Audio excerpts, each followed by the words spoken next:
Hey everyone, welcome back to Engelbard Gaming. And today I've got my 50th utterly pointless comparison for you.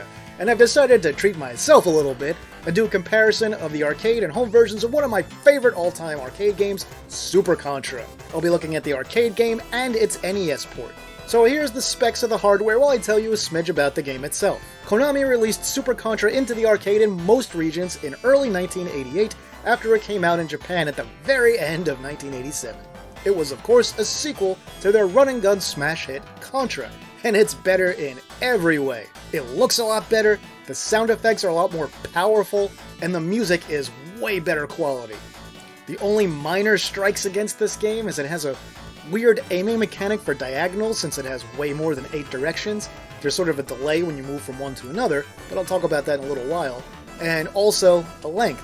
This game only has 5 levels, and once you know what you're doing and get good at it, you can finish it in about 10 minutes.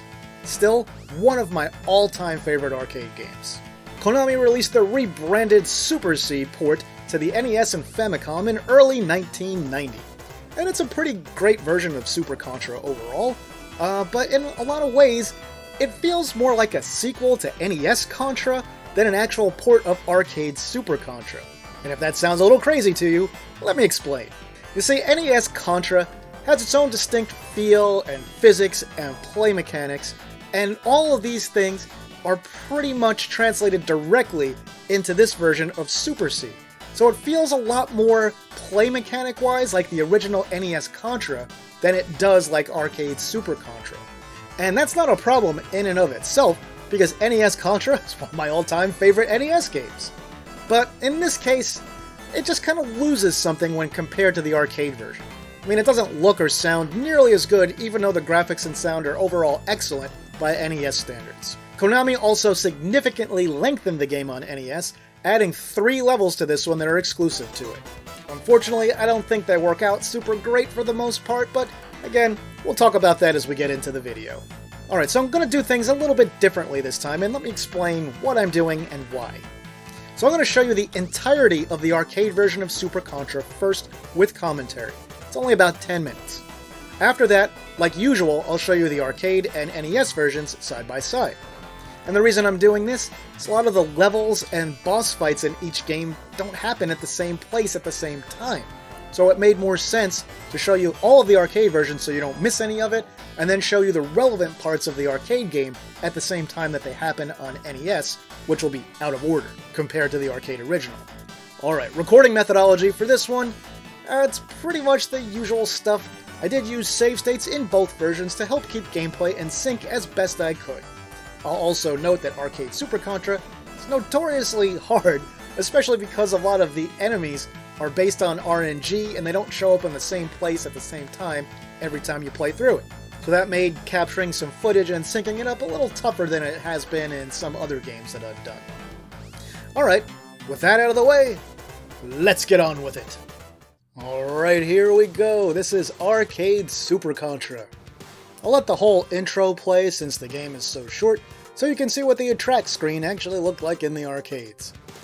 And man, I remember seeing this like it was yesterday, when it was brand new.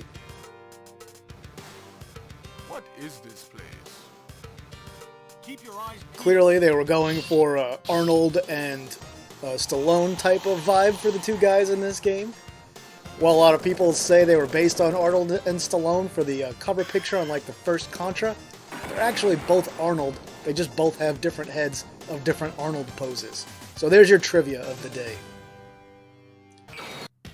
Alright, here we go with the game itself, and it kicks things off with a lightning storm and dropping you out of a chopper. So you'll notice that when I pick up the machine gun here, I'm aiming straight, because if you aim on angles, it delays the transition from one angle to another. And you'll see what I mean at various points throughout the gameplay here. So here's our spread gun in this one. We shoot out 3 blasts of 3 shots at a time with the first version of the weapon. Every weapon in this game has 2 states of power-up. There's the first version and the second. You'll never see the second in this playthrough, because I purposely go out of my way to keep the first. When you power up the spread gun by getting another one, it shoots 2 bursts of 5 shots, and they move a little faster, but there's a lot more delay between when you fire your second shot and when you can fire again. And as you can see, they really hit you hard with a lot of big, strong enemies and things that pop up out of the ground. Whole lot going on in this game. This is very intense. One of the most intense run and gun style games I've ever played to this day. And here is a bullet sponge chopper. If you get here and you don't have the spread gun or the powered up machine gun, this thing takes an awful lot of punishment and a lot of time to kill. Now I got through it really, really fast because I played this game a million times, but it'll take you a long time if you're stuck with like the pea shooter standard weapon. And then as you can see, even after that, we're not at the end of the level. There's this whole section where you've got a bunch of enemies here, and this is where the RNG comes in. They just spawn randomly. Some have guns, some don't. Sometimes they'll show up at the same time. Sometimes they'll show up separately. Sometimes they'll be staggered. It's like you never know what's going to happen. And there is the end of a super intense first level. Now, the original Contra had screens or levels that went into the screen. This one has overhead levels as its way to break up the main side-scrolling action. So obviously things are a little bit simpler here since there's no real terrain stuff to worry about. What I just picked up there was a shell. It's basically a Mega Crush damage style thing. I can fire it whenever I want to basically kill all the regular small enemies on the screen. And we're going to save that for a specific part. The weapon balloon that I let go by there, I had another spread gun in it. Like I said, I'm going out of my way to avoid that because the powered up spread gun is a lot worse than the standard one, if you ask me. And we are about to see a little bit of a technical issue with this game. As I let all these enemies pile up at the bottom of the screen, you'll notice it slows down. And then watch how we fix that right about now. There's that shell I was telling you about. And now, here's a fun boss fight where you won't actually get to see the fun part. See that laser it puts out at the bottom? That doesn't actually hurt you. You can walk right on top of that thing. It's like Konami forgot to program the collision into it. So you didn't get to see it, but take my word for it. Actually, don't take my word for it. Try it yourself. Alright, here's our third stage. And here we have 3 nice layers of parallax scrolling. They went out of their way to obscure the foreground to make this level a little bit tougher. There'll be enemies up in the trees, enemies laying down on the ground, weapons that pop up out of the ground. So you gotta be real careful, take your time, and make sure that you don't put yourself in a position where you can't avoid the bullets being fired at you. Now, just like in the original Contra, when you go in the water, in here you can actually duck down to avoid any bullets, but enemies that walk through you can still hurt you like that, I think. I don't remember, it's been a while. And then as we go on here, we're heading into the second portion of the level. We've got some trees to walk up. Gotta be super careful to not let these guys jump into you. Oh, another mechanic I'll mention in here that's different from home ports is that if you hold up while you jump, you'll actually jump higher. And you'll need that to reach some platforms in the next level. Here we've got these little alien critters in the trees that fall down towards you. Gotta make sure you take them out. And again, you've got to keep a constant watch of things running at you from the foreground that might be obscured by the trees. Then we've got these super annoying pod things that fire these shots at you that just circle around the whole screen. You can't get rid of them. You just have to avoid them a couple of times and then run past them. And then we hit one of the most annoying bosses in the whole game. This one is really tough to do without dying. But when you blow up the center, you're going to see a bunch of these little grubs or worm things pop out of it. You got to make sure you're not in a position where you can't either shoot them or jump over them. Once you get that, for these little red, spiky, spongy ball things that it fires out, you can either jump over the low ones or duck under the high ones. And there we go, we're 60% done, folks. Here we are headed into stage 4 of 5. I always thought this one looked a little weird. And these are the platforms I was telling you about. You can't just jump onto them. You have to hold up and jump. Here we see a little bit of scaling on some of those little weird round sprite things. Again, I'm avoiding pretty much every weapon power-up because I don't want to pick up anything other than what I've got here. And again, RNG in this level can make avoiding the enemies really hard. And these aliens that look like they're, xenomorphs, they take a lot of shots to kill, so you can't just blast them. Sometimes you might have to jump over them because you can't, fire at them enough in time. This boss is actually kind of tough, this mini-boss, but if you get him just right at the beginning, you make that a lot easier. Otherwise, he keeps flying around and shooting those little red things at you and dropping more little aliens that scurry across the ground at you. We're already headed towards the end here. That's what I was talking about. I didn't have time to shoot that alien, so I had to jump over it.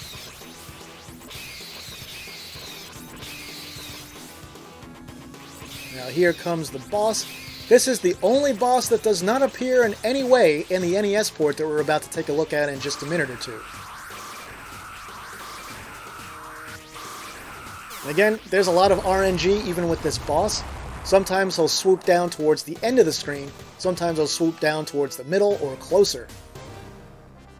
And here is our final level. It's the game's second overhead level.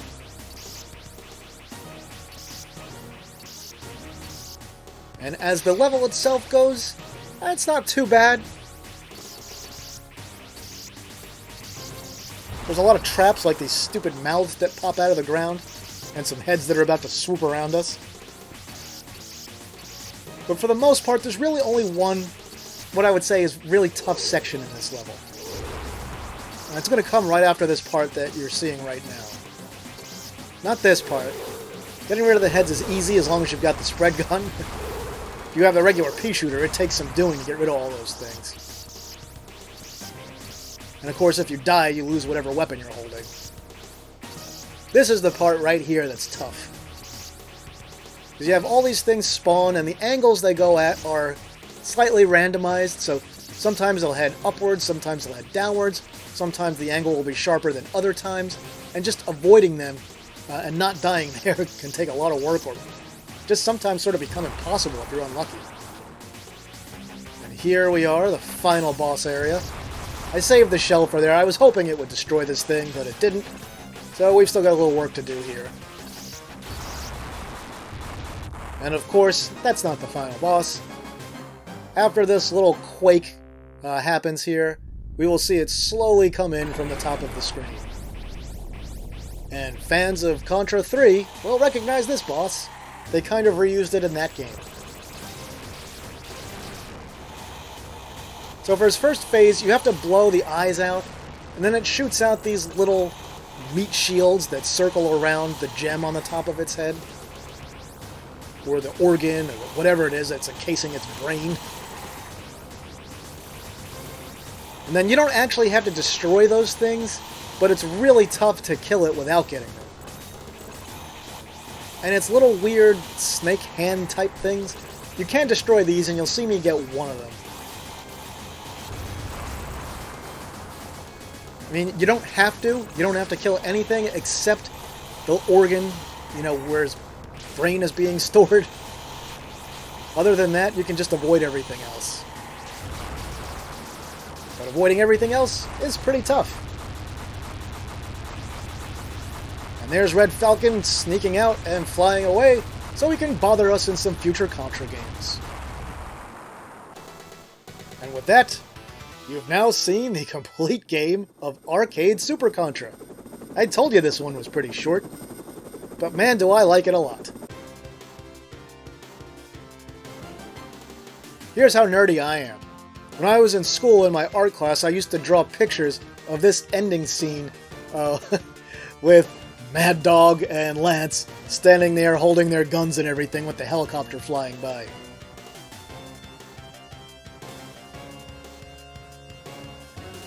Alright, and without further ado, we're going to hop right into the comparison now between the arcade and NES versions.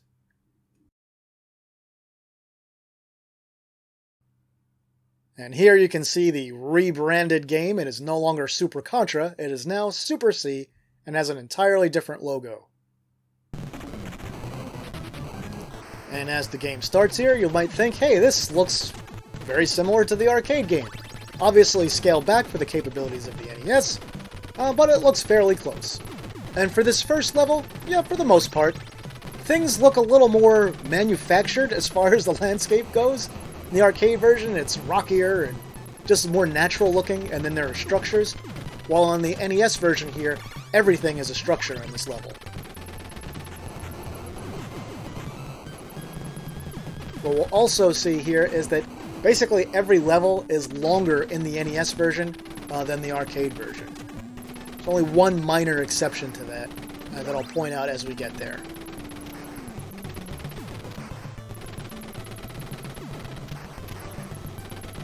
As you can see on NES, they added this whole stuff with the grenades being tossed at you. The NES is missing the tank. It's missing the structure that pops up with the 3 guns that slide along the rails. It does have some version of the guns that pop up out of the ground, as you can see. And there's a lot more hills and stuff on NES. So here in the arcade one, I'm pausing it because, as I said, NES version, the levels are longer, so we've got a little more to go through before we hit the same section. Not too much, we're almost there. And here comes the boss in both versions, which is the helicopter. Now in the arcade, you damage this thing like crazy, and there's lots of different stages of damage. On NES, all you can do is blow the guns up, and then the core. And there we go, that helicopter is taken down in both versions. Now here, in the arcade version, there's a little bit more like you saw. There's a little section where I've got to, kill some enemies on some platforms and destroy a thing above a door to go into the next level. On NES, you just casually walk into the next level from there. Alright, so now we're on level 2, and this is the level that's probably the most similar between the two games. Actually, both overhead levels are pretty similar. Now, as you can see, the tanks here on NES don't roll like they do in the arcade. We are, of course, missing all the parallax in the NES version of the game. I should have pointed that out earlier. So in this version, we lose all that sort of cage-style stuff that's floating above us. Gonna have to pause that one to let us catch up a smidge here on NES. And the weapon power-ups for these levels are often in similar places, but they're not the same. They do show up in different areas of the level in both versions. And you don't have the shells that you can fire at will in the NES port, but you do have the glowing falcon you can pick up with null letter that does destroy everything on screen. And here, as you can see, no slowdown on NES, and also the structures on NES are in a lot better condition. So that bridge was dilapidated in the arcade version, while on NES it's perfect shape. So here is our boss fight, pretty similar on both, but way slower on NES. In NES, the laser thing can actually kill you. In the arcade version, of course, like I mentioned earlier, it doesn't hurt you. And that is it for our second level in both versions. And now we'll move on to level 3. Things start out similar, but they're going to diverge in this one quite a bit. So the loss of parallax on NES hurts this version a lot. Going from 3 layers down to just 1 really takes away, the entire feel of this level. You don't have to worry about any enemies being obscured. You don't have to carefully watch the background. You don't have to watch really to see, if there are things where you can just see a leg poking out of a tree. Enemies do show up from behind trees in the NES port, but, just for a split second they fire and then they're dead usually. And this level, by the way, is about 2 or 3 times as long on NES as in the arcade, which is why you'll see me pausing that one a lot.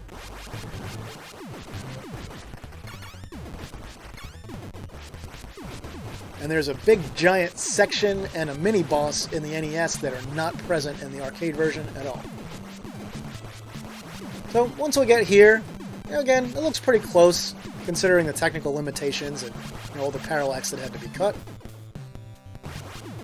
things are going to vary a lot, basically right once we get out of this section of water on NES. So in the arcade version, we of course have the down trees over here that we run up. Those are not in the NES game at all. We don't have the little aliens that fall out of the trees or sprout up out of the ground in this section on NES either. Those are only in the arcade version. What we are going to get on NES that's exclusive to it is this giant robotic spider boss, or mini-boss I should say. Looks kind of like something out of Gradius. Or Gradius, for those that are triggered by Gradius. And now you can jump on the top of it, which a lot of people I've seen play this game don't realize. And here on the NES we have a whole new section with this earthquake, reminiscent of what we might see in the second level of Ghouls and Ghosts, with sections of the ground just falling out from under you. And I'm avoiding power-ups in that one. The NES doesn't have the same pick up the same gun twice to get it stronger mechanic, but it does have the rapid fire icon from the first NES Contra. So that'll make every weapon in the game fire faster. Now this is not the same boss in both versions, I'm just showing you these at the same time so we have something to look at on both screens here. I will show you this arcade boss again once we do get to the arcade and NES equivalent sections. So you'll see it now, and then you'll see it again, probably about 7 or 8 minutes from now.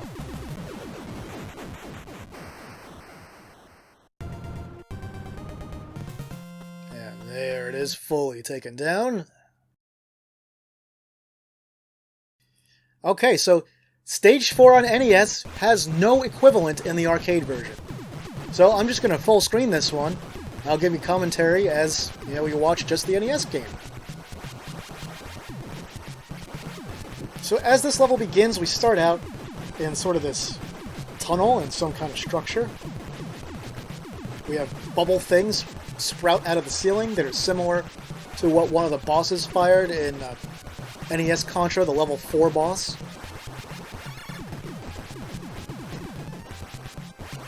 And this is a vertically scrolling section. The arcade game actually has no vertically scrolling sections, so that's something where it differed from the original arcade Contra with its waterfall level. So here we have a lot of stationary guns in this one that rotate position while not moving.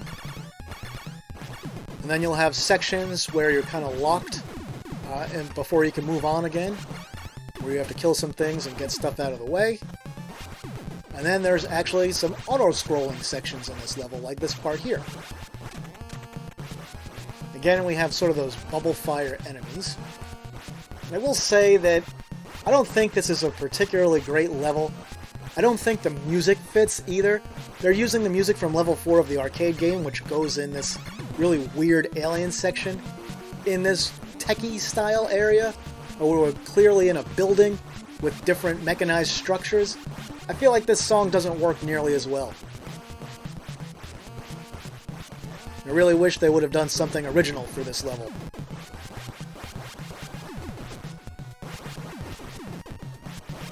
And then we're back onto auto-scrolling. Now we have some turrets that slide along rails, sort of like we saw in the building that sprouts up towards the beginning of level 1 in the arcade game.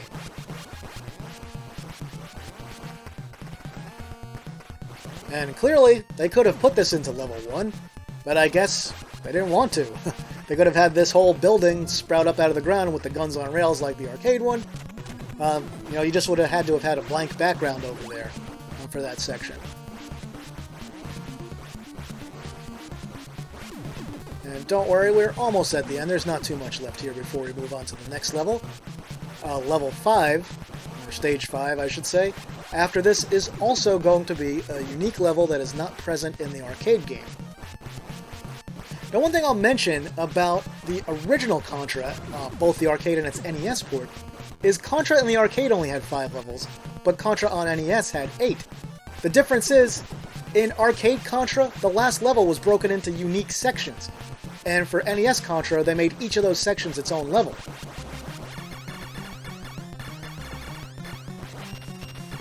Now for Super Contra, it wasn't designed that way. Each level is unique and has its own identity.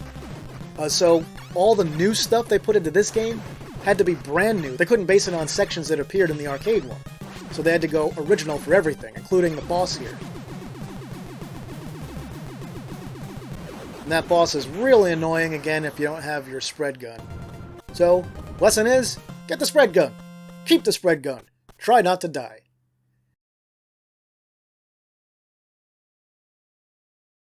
Alright, so here's our next original level. And of the 3 original levels, this is by far the best one. First, it's the only one that's got its own unique soundtrack. This music does not appear in the arcade version. It's completely new for this one. It's more interesting. I don't like that it's one vertically scrolling level after another. They should have, broken that up a little differently, I think, just to keep things interesting.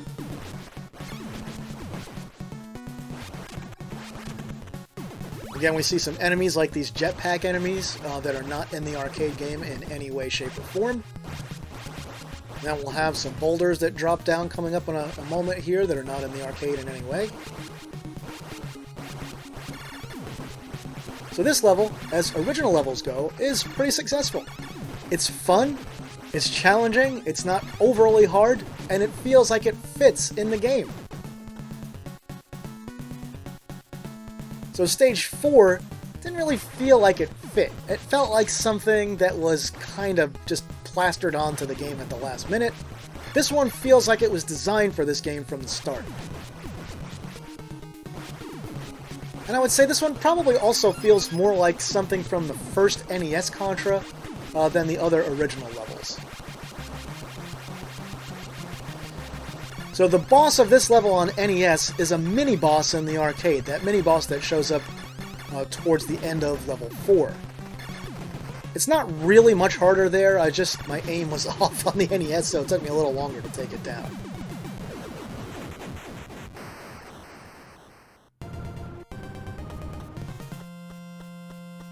So what we're going to see next here is we will see Stage 6 on the NES, which is Stage 5 and the final stage in the arcade game. And much like our prior overhead level, which was Stage 2, this one sticks very close to the arcade game. Again, it of course loses the parallax from the arcade game, so that lovely feeling of depth is gone. And I would say the sort of ground texture they went with on the ground tiles are a little more garish and a bit harder to look at on NES. Would have been nice if they made him just a smidge darker. But here on NES I'm pausing it because this level actually goes by faster on NES than it does on the arcade. Probably because there's a lot fewer enemies due to the hardware limitations. And yeah, this section with the annoying spiky balls is still annoying on NES. I think it's a lot easier to deal with, especially because you don't have to deal with the slow, weapon rotation angles of the arcade game, and the spread gun is just a little more effective in the home version. But either way, we're through it in both versions right about now. See, the door that you have to blow away looks pretty much the same in both. And here we have the gate with the faces that we gotta blow up. Way, way easier on NES than the arcade. It just fires with simpler angles, and it's much easier to avoid it, and the bullets are a lot slower. So here on NES, we lose all the sort of guts that pop out of the hole. Those things do kill you if you get hit by them in the arcade one, by the way. And this boss is insanely nerfed on NES. Because of the sprite limitations, instead of having arms, they made one snake that just kind of rotates around things. And you don't have multi-phases to the boss. It mainly just shoots some things out, while you blast away at its brain on NES. So it's missing the protective things from the arcade version. So here is our last entirely original NES level, and this is my least favorite level in the whole game. This time I would at least say the music fits a little better. It uses the same music as the original level in Stage 4, which is also the Stage 4 arcade music. And once again, the new level that they've added is very, very vertical. Which is something we saw absolutely none of in arcade Super Contra. And I don't mind it, I just wish they had maybe in one of the levels not had it be so vertical. It feels a little more tedious because all the new levels basically work the same way. I guess what's different in this one at least is you're going down instead of up, so hey, you've got that.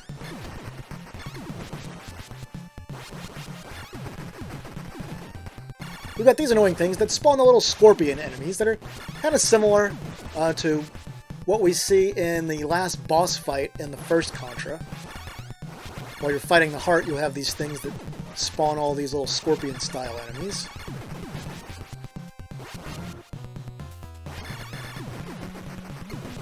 Again, we were looking at NES only here because there's no equivalent in the arcade version.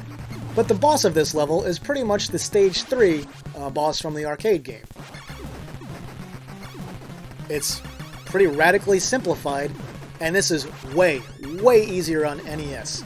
It doesn't do the disorienting up and down scrolling. The things are a lot easier to kill.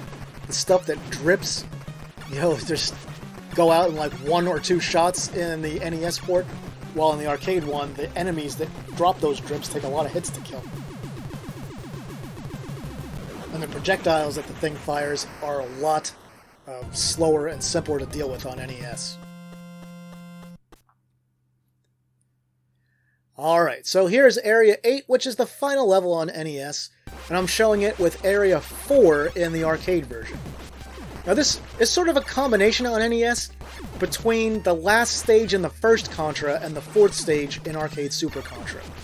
So these enemy faces in the walls, in the floor and ceiling, those are things that basically appeared in the original arcade Contra in its final level. We're going to see an NES glitch in Super C here, which Super C has a lot of glitches even on real hardware. If you've ever watched that on Cinemassacre, you would have seen some of them. But once again, they've added a lot of verticality to this level that's not present in the arcade original. Here it's fine because it's not the main crux of the level. It's just something to, you know, throw a little variety into it. And then we've got this section that is brand new and is not inspired by anything in either the first or second Contra games, home or arcade. We have a ceiling that will crush down on us at certain points as we're running across here. When it pops back up, we have some enemies that appear. Those are the things that scale in the arcade version, but they don't scale on the NES, obviously. I do like that the NES did include the sort of xenomorph-style aliens in this level, like we do see in the arcade equivalent level. That's a tricky one. If you don't wait for that ceiling drop, it might smash you into nothingness right there and drop you into the pit.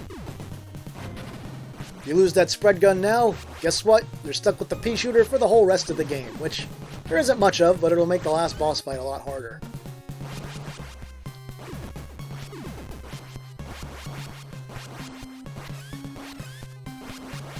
And we are getting there. We're almost at the end, folks.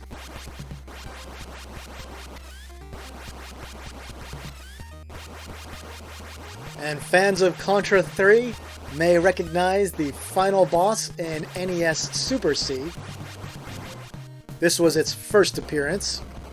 I'm going to show the boss fight from Arcade Stage 4 since there's no equivalent, so we have something to look at in both versions here. And there is kind of a reason also. The attack of the final boss on NES and the primary attack of this boss in the arcade are the same. It shoots those unkillable little squishy things at you. And you can see they both last about as long as each other, if you know what you're doing. Here's another glitch on NES. This one you can do every time.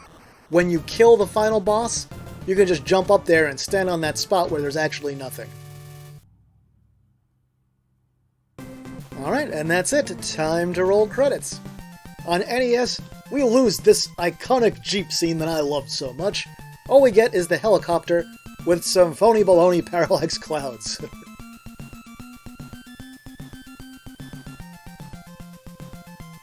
And it's pleasant enough, but they should have shown the helicopter coming to get the guys first, and then this. I know the cartridge is small, but they could have squeezed in something to make the ending a little more significant.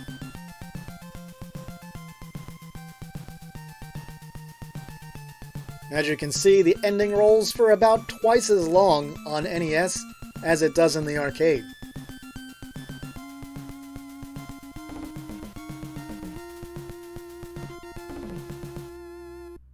Alright, and that is it for both versions, everybody.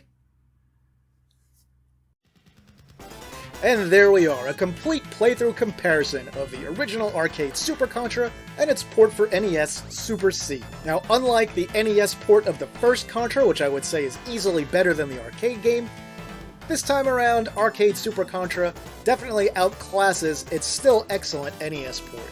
The NES version, as far as graphics and sound go, while they're really good for the system, they're still a little too cut back when compared to the arcade game, and the games have a very different look and feel overall. This time around, everything is just more impressive and bigger and louder and more fancy in the arcade original release. So NES Super C, still a great game and still worth playing, but arcade Super Contra is definitely the best version of the game that you can play. But you know what? I recommend giving them both a try. So, tell me what you think. Have you played both arcade Super Contra and NES Super C? Do you prefer the NES version over the arcade version? I'd love to hear all your opinions in the comments. Here, I've brought in a guest for the closing. That'll do it for this video, my retro gaming friends. If you enjoyed the video, please toss it a like and share it online somewhere. If you haven't yet, please subscribe to my channel and hit the notification bell so you'll never miss one of my videos. If you want to support the work I do here, you can now do that through YouTube membership or through Patreon or Ko-fi like usual. With that, I'll say thanks for watching, and see me later.